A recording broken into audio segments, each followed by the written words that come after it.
Not even billionaire John Paulson, one of the best-known gold bulls, positioned himself to benefit from this year's gold rally. The hedge fund manager's firm cut its stake in the world's biggest gold exchange-traded product by 37% last quarter. Joining us today to comment on the matter is Kitco's Global Trading Director, Peter Hug. Peter, thanks for being back with us. It's nice to be here again. So, Peter, before we talk gold today, let's get your thoughts on Paulson. If he didn't catch the rally, what is an everyday investor supposed to do here?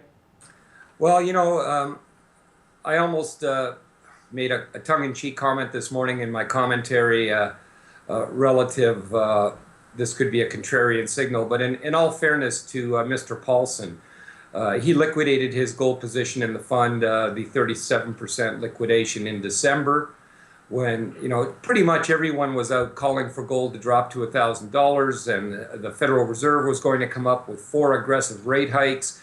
So the environment looked fairly negative for gold.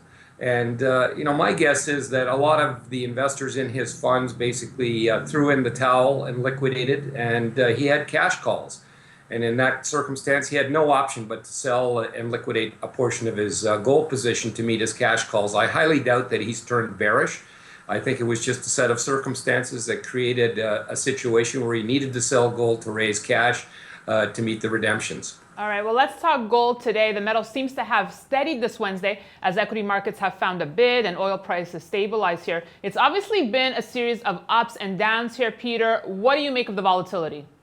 Well, gold's moved up $200 again. We stated in December when the Fed raises rates, that's the time to jump in. I'm still in the camp that believes that the Fed made a mistake in December and is highly unlikely to move higher with rates for the foreseeable future.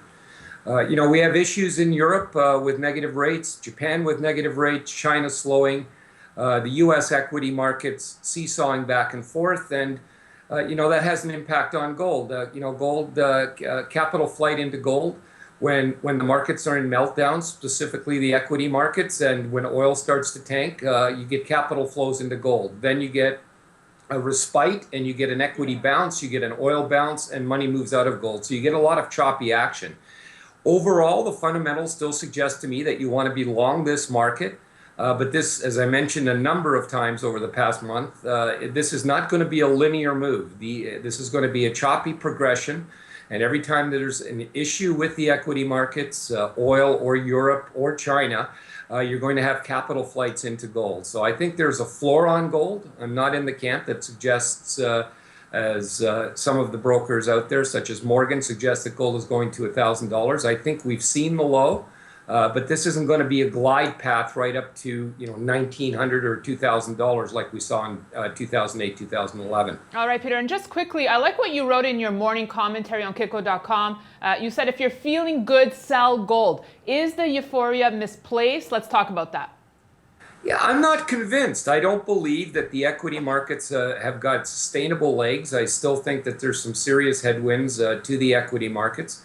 I'm still wanting to see what Draghi does in March. I mean, the Europeans are in negative yield. The Japanese are in negative yield. China certainly hasn't demonstrated a resumption of growth.